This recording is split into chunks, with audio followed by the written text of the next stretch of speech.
नमस्कार साथियों, मैं समय सिंह एक बार पुनः आपका हार्दिक अभिनंदन करता हूँ। प्यारे बच्चों, आज हम लेकर आए हैं कक्षा 8 का पहला पाठ, पहला अध्याय, जो नाम है कैसे, कब व कहाँ। प्यारे विद्यार्थियों, ये जो लेसन है आपका हिस्ट्री से लिया गया, इसमें कुछ चैप्टर वर्ल्ड हिस्ट्री के हैं, कुछ भारतीय इतिहास के हैं। भाषा बहुत ही क्रिटिकल है, लेकिन अगर हमें इस पार्ट को चेंज करना है तो केवल इनके पॉइंट के ऊपर भी हमें फोकस करना है। और जो पॉइंट बताए जाते हैं अक्सर इनसे ही अपने लिए क्वेश्चन निकलकर सामने आते हैं। प्यारे विद्यार्थियों, ये जो पार्ट है जो आपके बताता कैसे, कब और कहां, अर्थात ऐतिहासिक वे घटनाएं जो किसी भी चीज के बारे में, ये कब हुआ, कैसे हुआ और कहां हुआ। अर्थात आदमी हमेशा जिज्ञासु रहता है, मानव हमेशा जिज्ञासु रहता है। नई कोई भी चीज देखता है तो सोचता है दिमाग में ये चीज कब बनी है, कब इसको प्रयोग में लाया गया है। और इसी का उदाहरण, जीवित उदाहरण जो आपके सामने पाठ के जरिए आ रहा है साथियों। ये जब पाठ शुरू होता है तो सबसे बड़ा जो एग्जाम्पल आपके सामने आता है वो आता है चाय का। चूंकि इस पाठ के दौरान इतिहासकारों ने ये समझाने की ये जानकारी देने की जरूरत समझी है कि इतिहास पढ़ने में जो ज्यादा अटकलें आती हैं वो आती हैं आपके समय को लेकर, कि इतिहास में सन पढ़ने में बहुत ज्यादा डिफिकल्टी आती है। लेकिन मेरे अनुमान से अगर समय को कर्म सहित पढ़ा जाए तो कहीं पर भी अटकलें नहीं आती है। दूसरी और बात कि इतिहास जो है अपनी कड़ियों के साथ में पढ़ा जाता है। जब अपनी स्टडी की जो कड़ियां क्लियर हो जाती है तो स्वतः ही इतिहास सॉल्व हो जाता है। अब हम शुरू करने जा रहे हैं पार्ट कैसे, कब और कहां के बारे में। तो इसमें जो सबसे पहले अपना जो पॉइंट हमारे सामने आता है वो बताया जाता है तारीखें कितनी महत्वपूर्ण होती हैं। ये चीज हम जब सॉल्व कर लेंगे तो उसके बाद में अवधियों के बारे में पढ़ेंगे। जब तारीखों के बारे में बताया जाता है कि जब भी हम घर से बाहर निकलते हैं, समझ लो हमने मार्केट में या बाजार में किसी व्यक्ति को चाय पीते हुए भी देखा है, तो अपने दिमाग में चीज दौड़ेगी, जो ये चाय पी रहा है इसका प्रचलन शुरू कब हुआ, किस देश में हुआ, कौन सी कंपनी ने अपने सबसे पहले चाय लॉन्च की, भारतीय मार्केट या विदेशी जो मार्केट है इसमें सबसे ज्यादा कौन सी ब्रांडेड जो है कंपनी की चाय जो है लोग पीना पसंद करते हैं। तो इस पाठ के अंतर्गत साथियों आपके चाय के बारे में जानकारी दी गई है। चाय जो है ये सबसे ज्यादा यूरोपियन कंट्रीज जो होते हैं उनके द्वारा उनका पसंदीदा पेय बताया जाता है, क्योंकि यूरोपियन कंट्री जो है यहाँ पर सर्वाधिक जो एक बार मास अर्थात एक वर्ष का जो समय होता है, ज्यादा जो समय है यहाँ पर फ्रीजिंग टेम्परेचर रहता है। अपने शरीर के तापमान को मेंटेन करने के लिए यहाँ पर जो लोग हैं सबसे ज्यादा चाय, गर्म पेय आदि का सेवन करते हैं, जिनमें सबसे इम्पोर्टेंट बताई जाती है चाय। और इनमें भी सबसे ज्यादा ये लोग पसंद करते हैं नमकीन चाय को पीना। अगर पूछ ले भारत में सबसे ज्यादा नमकीन चाय कहाँ पर यूज की जाती है तो नाम आता है कश्मीर। कश्मीर में पी जाती है। बात करते हैं इस पार्ट से रिलेटेड कि चाय जो है, चाय का सर्वप्रथम जो विज्ञापन देखने को मिला है हमें, कि विज्ञापन के ऊपर ही निर्धारित होता था कि ये चाय ब्रांडेड है कि नहीं है, लोग इसे ज्यादा एक्सेप्ट करेंगे कि नहीं करेंगे। तो सबसे पहले जिस चाय का विज्ञापन आया था उसका नाम बताया जाता है लिप्टन टी, जिसका सर्वप्रथम विज्ञापन आया था 1922 ईस्वी में। सवाल छोटे मोटे से पूछे जा सकते हैं विद्यार्थियों। तो विज्ञापन 1922 में आया था लिप्टन चाय का। अब ये जो विज्ञापन आया है, विज्ञापन में जो चाय का बॉक्स होता था उसमें पीछे की तरफ एक प्रसिद्ध महल बनाया जाता था और इसके जस्ट सामने एक घोड़े के ऊपर सवार व्यक्ति को दिखाया जाता था।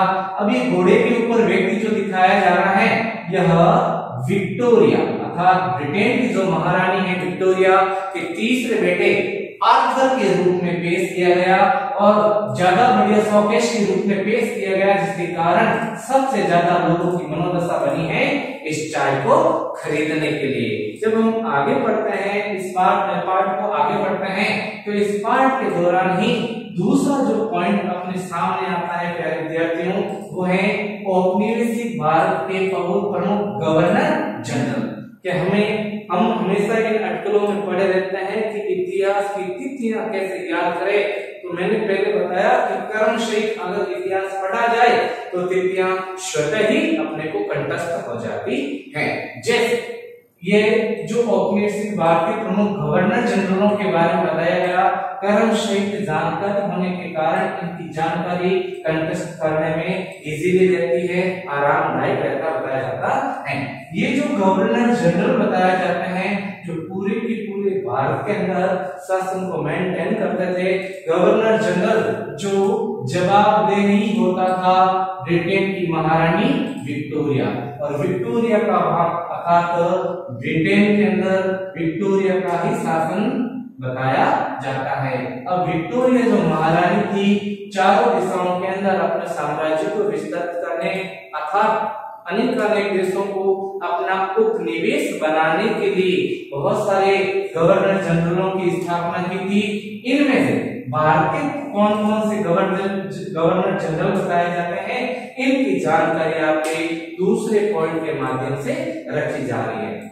जैसे गवर्नर जनरलों की बात करें तो सबसे पहले नाम आता है वारेन हेस्टिंग्स। वारेन हेस्टिंग्स का जिक्र आता है साथियों। वैसे अगर बात इन यूरोपियन अर्थात ईस्ट इंडिया कंपनी की बात करें, या फिर मैं आपको बता देता हूं कि ये जो भी यूरोपियन कंपनियां भारत आई है सर्वदा इन सबसे पहले जो ये यूरोपियन लोग आए थे इनमें नाम बताया जाता है पुर्तगाली। पुर्तगालियों के बाद में दूसरी जो व्यापारिक जाति आई है भारत के अंदर उसका नाम बताया जाता है डच। तीसरी जो जाति आई है उसका नाम बताया जाता है फ्रांसीसी। फ्रांसीसी के बाद में चौथी जो जातियां हैं यूरोपियन जो व्यापार करने के उद्देश्य से भारत आई थी, उनमें नाम आता है आपके डेनमार्की। और सबसे अंतिम जो यूरोपियन व्यापारिक जाति आई है उन्हें ब्रिटिश के नाम से जाना जाता है। ब्रिटिश लोगों के नाम से जाना जाता है। अब जो ये जितने भी व्यापारी लोग भारत के अंदर आए हैं इनका सबसे पहले एक ही उद्देश्य देखने को मिला है, वह था व्यापार। पुर्तगाल की राजधानी पुर्तगाल की राजधानी बताई जाती है लिस्बन। किसके नेतृत्व में सबसे पहले व्यापारिक दल पहुंचा है तो नाम आता है वास्को डी गामा। दूसरा जो व्यापारिक कंपनी आई है इसका नाम है डच।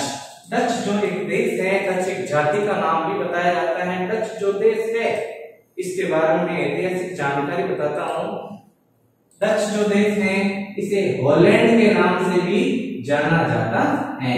अब हॉलैंड कैसा देश है तो प्यारे विद्यार्थियों, Holland is a flat country with no hills.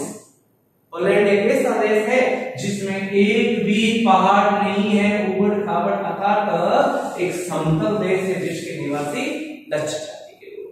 फिर फ्रांस के लोग, उसके बाद में डेनमार्क जो है ये ज्यादातर आपके फ्रीजिंग टेम्परेचर वाला जो एरिया है जो व्यापार करने के उद्देश्य से आता है। अब इनमें सबसे इंपोर्टेंट जो जाति बताई जाती है उसका नाम ब्रिटिश अधिकारियों की तरफ से सबसे पहले कौन से व्यक्ति ने सबसे पहले भारत के अंदर आकर एप्लीकेशन लगाई व्यापार करने की, तो इसमें सबसे पहले नाम आता है हॉकिंस और दूसरा नाम आता है सर थॉमस रो।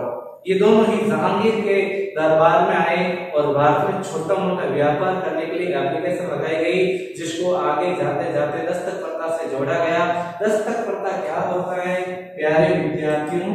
दस्तक प्रथा का मतलब होता है जैसे मान लो मैं राजस्थान का निवासी हूँ और व्यापार करने के लिए जा रहा हूँ मध्य प्रदेश, क्योंकि मेरा जो माल है अगर राजस्थान की सीमा को लांघकर मध्य प्रदेश जाएगा तो इस क्षेत्र अर्थात सीमा पर जो टैक्स लगेगा उसे चुंगी कहा जाता था। चुंगी कर के नाम से जाना जाता था। तो चूंकि मुगलों ने इन ब्रिटिश लोगों के व्यापार से चुंगी कर हटा दिया, जिसे दस्तक प्रथा कहते हैं, इसे फ्री पास भी कहा जाता था। जब इनको फ्री पास दिया गया तो संपूर्ण भारतीय अर्थव्यवस्था जो है वो जकड़ कर किनके हाथ में आ गई थी? ब्रिटिश लोगों के हाथ में आ गई थी। प्यारे विद्यार्थियों, अब हम बात कर लेते हैं यहाँ पे इन प्रमुख औपनिवेशिक गवर्नर जनरल। लेकिन मैं सबसे पहले आपको ये चीज जरूर बताना चाहता हूं कि औपनिवेश किसे कहा जाता है। औपनिवेश किसे कहा जाता है, अपने को प्रैक्टिकल के दौरान इसको समझना है। जैसे एक देश अन्य देश को गुलाम बनाकर, एक देश अन्य देश को गुलाम बनाकर अब इस देश में चाहे आर्थिक हो, चाहे राजनीतिक हो और चाहे सांस्कृतिक हो, सांस्कृतिक अर्थात कल्चर जो है, इसके में क्या क्या बताया जाता है, खान पान, वेशभूषा, परिधान वगैरह जो भी है, जबरदस्ती इन गुलाम लोगों के ऊपर थोपा जाता था। चाहे आर्थिक कंडीशन है, राजनीतिक स्थितियां हैं या सांस्कृतिक स्थितियां। अब इस गुलाम देश के ऊपर शर्तें ही जबरदस्ती ही सौंपी जाती थी।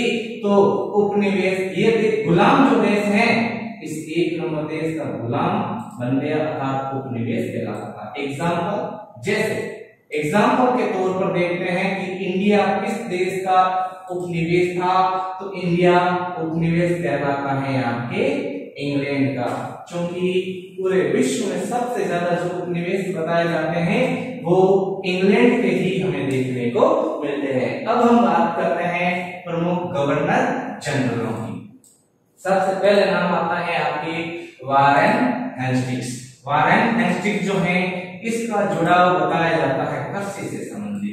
भारत में आने के बाद में इसने सबसे पहले भारतीय अर्थव्यवस्था के मामले में ही काम करना शुरू किया और भारतीय लोगों से जमीन छीनकर इन्हें महालवाड़ी, रेतवाड़ी आदि प्रथाओं से जोड़ा, भारतीय किसानों को परेशान किया। सहित जो कृषि है, यह आपके व्यापारिक कृषि होने पर लोगों को क्या कर दिया? मजबूर कर दिया। अब व्यापारिक कृषि होने पर मजबूर कर दिया तो खाद्यान्नों की कमी हो गई और लोग भूखे मरने की कंडीशन में आ गए थे। व्यापारिक फसलें कौन कौन सी होती है प्यारे विद्यार्थियों? व्यापारिक फसलों में गन्ना है, जुट है, पटसन है, अफीम है, नील है, ये खेती बताई जाती है व्यापारिक फसलों की।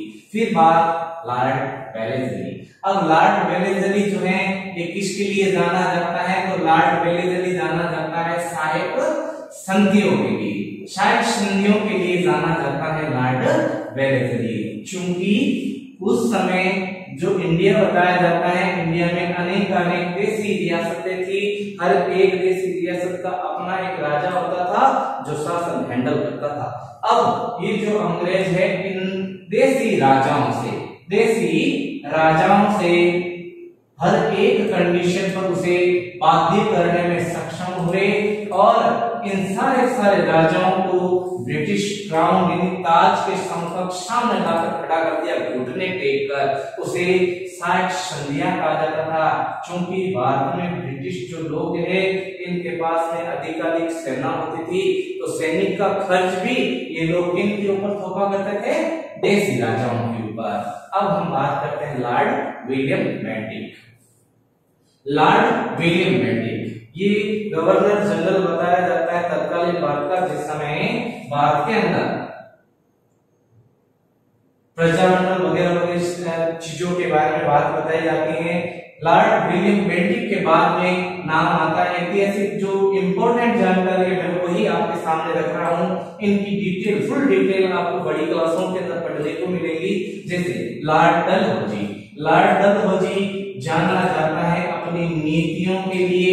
अब नीतियां कौन कौन सी बताई जाती हैं? तो इनमें सबसे प्रसिद्ध नीति गोद निषेध नीति, जिसमें पूना है, सतारा है, नागपुर है आदि जो क्षेत्रीय राजा थे, इनको गोद निषेध नीति के तहत, या जैसे जो नीतियां बताई जाती हैं, जैसे रिंग फेस्ट नीति है, गोद निषेध नीति है, व्यक्तिगत की नीति है, इन सारी नीतियों के तहत देश की राजाओं से उनका क्षेत्र छीनकर इसमें मिला लिया जाता था ब्रिटिश रूल्स में। आगे बढ़ते हैं लॉर्ड कैनिंग। लॉर्ड कैनिंग के बाद में George Patrick Lawrence. George Patrick Lawrence कब किस काल के बताए जाते हैं? जॉर्ज पैट्रिक लॉरेंस जो हैं ये एकीकरण के समय पढ़ने को मिलते हैं। जब हम राजस्थान का एकीकरण पढ़ते हैं जो 7 चरणों में हुआ, उसके अंदर भी जॉर्ज पैट्रिक लॉरेंस के बारे में जानकारी मिलती है। उसके बाद में Lord Ripon, Lord Curzon, Hardinge और इरविन जो नाम आता है, इनका आंकलन गांधी जी के साथ में, गांधी और इरविन के मध्य जो समझौता हुआ उसे गांधी इरविन समझौते के नाम से जाना जाता है, जिसमें गांधी जी की 11 सूत्री मांगे आगे रखी गई थी। और अंत में, सबसे अंत में जो गवर्नर जनरल बताया जाता है उसे लॉर्ड माउंटबेटन के नाम से जाना जाता है, जो अपने दल बल के साथ में भारत पहुंचा है भारत के लोगों को स्वतंत्रता हस्तगत करने के लिए। और इसी के कारण जब भारत के अंदर कंडीशन देखी है हिंदू और मुसलमानों को आपस में लड़ने के लिए, और इसके द्वारा ही यह निर्धारित किया गया कि कुछ लोग एक तरफ भारत और दूसरी तरफ पाकिस्तान की अवधारणा लॉर्ड माउंटबेटन योजना के समकक्ष ही सामने आती है। और इन्होंने ही भारत में 14 सदस्यों की अंतरिम सरकार का गठन करने के लिए लोगों को, भारतीय नेताओं को बताया था। उसके बाद में प्यारे विद्यार्थियों, अगला जो पॉइंट है अपने लिए वो है कि अवधियों को कैसे तय करते हैं हम। स्पेशली ये जो चैप्टर है ये आपके काल विभाजन पर डिपेंड है, काल विभाजन। और ये चैप्टर आया हुआ है अबाउट इंडियन हिस्ट्री, भारतीय इतिहास के ऊपर ही ये चैप्टर दिया गया है कि भारतीय इतिहास जो है इसे उपनिवेश के काल में, उपनिवेशिक काल में कितने काल खंडों में बांटा गया था, किस पुस्तक में पढ़ने को मिला था, किस यूरोपियन ब्रिटिश दार्शनिक ने इसको सबसे पहले 3 काल खंडों में डिवाइड किया था। तो उसका नाम आता है आपके स्कॉटलैंड निवासी जो दार्शनिक भी था प्रसिद्ध, जिसका नाम था जेम्स मिल। जेम्स मिल से संबंधित कई बार सवाल पूछे भी गए हैं। साथ ही जेम्स मिल ने ही इतिहास को 3 काल खंडों में बांटा था। और अगर प्यारे विद्यार्थियों इनकी पुस्तक का नाम पूछ ले तो पुस्तक का नाम बताया जाता है a history of British India. A history of British India जो है इसमें जेम्स मिल ने भारतीय इतिहास को 3 काल खंडों में बांटा। तो साथियों अब हम बात करते हैं जेम्स मिल के द्वारा जो इतिहास के 3 काल खंड बताए गए थे उनके बारे में जानकारी लेते हैं संक्षिप्त। जेम्स मिल ने इतिहास के जो 3 काल खंड बताए हैं उसके बारे में हम डिस्कशन कर लेते हैं। इतिहास के 3 काल खंड के बारे में बात करते हैं तो जेम्स मिल ने इतिहास के जो 3 काल खंड बताए हैं इनमें सबसे पहला जो कालखंड बताया है इसे हिंदू युग के नाम से जाना जाता है। दूसरा जो काल निर्धारण किया है इसे मुस्लिम युग के नाम से जाना जाता है। और तीसरा जो काल निर्धारण किया है इसे ब्रिटिश युग के नाम से जाना जाता है। ब्रिटिश युग, मुस्लिम युग, हिंदू युग। अगर समय पूछ ले तो हम हिंदू युग, मुस्लिम युग और ब्रिटिश युग जो है इनको अन्य इतिहासकारों ने किस रूप में पेश किया है बात कर लेते हैं। अन्य इतिहासकारों के अनुसार तो अन्य इतिहासकारों के अनुसार भारतीय इतिहास को 3 काल खंडों में बांटा गया है। पहले काल खंड को ANCIE एंटी एंशिएंट हिस्ट्री के नाम से जाना जाता है। दूसरे को कहते हैं मिडीवल हिस्ट्री के नाम से जाना जाता है। और तीसरे काल खंड को मॉडर्न हिस्ट्री के नाम से जाना जाता है। अब एंशिएंट हिस्ट्री जो है इसे प्राचीन भारतीय इतिहास के नाम से जाना जाता है। प्राचीन भारतीय इतिहास, प्राचीन भारतीय इतिहास के नाम से जाना जाता है। इसे मिडवेवल अर्थात मध्यकालीन भारतीय इतिहास, मध्यकालीन भारतीय इतिहास के नाम से जाना जाता है। और मॉडर्न हिस्ट्री जो है इसे आधुनिक भारतीय इतिहास कहते हैं। आधुनिक भारतीय इतिहास, आधुनिक भारतीय इतिहास के नाम से इसे जाना जाता है। समय देख लेते हैं कि हिंदू युग अर्थात ये जो युग बताया जाता है जिसका सूत्रपात वेदों से हुआ है, वैदिक काल से शुरू होता है अर्थात 1500 ईसा पूर्व से लगाकर ये समय बताया जाता है 712 ईस्वी तक। इसके अलावा मुस्लिम जो युग है ये 712 ईस्वी या एडी से लगाकर बताया जाता है 1707 ईस्वी। इसके दरमियान हमें कुछ आक्रमण पढ़ने पड़ते हैं जिनमें अरबी आक्रमण और तुर्की आक्रमण का आकलन किया जाता है। उसके बाद में पढ़ने को मिलता है सल्तनत काल, सल्तनत काल के बारे में जानकारी मिलती है। और तीसरा जो चैप्टर हमें देखने को मिलता है इसे मुगल काल के नाम से जाना जाता है।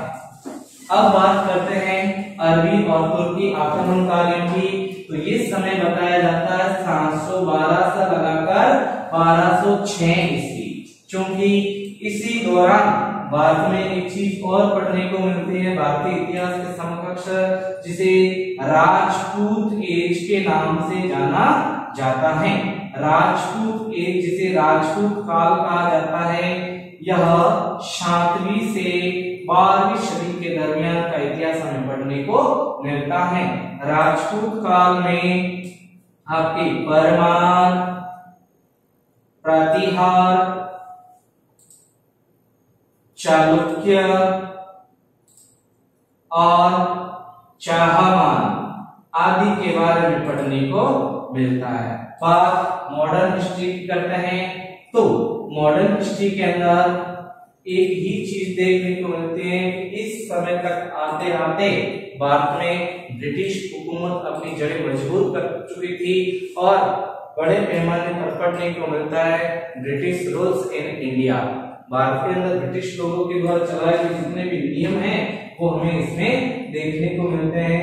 क्योंकि हमने जो भारत के अंदर गवर्नर जनरल है ऑलरेडी सामने आके पढ़ लिए थे। तो प्यारे विद्यार्थियों, इस पाठ के भाग 1 के दौरान, भाग 1 के दौरान हमने तारीखें कितनी महत्वपूर्ण होती हैं, अवधियों के बारे में और भारत के प्रमुख ब्रिटिश जो गवर्नर है, जनरल गवर्नर जनरल है, उनके बारे में पढ़ा। धन्यवाद।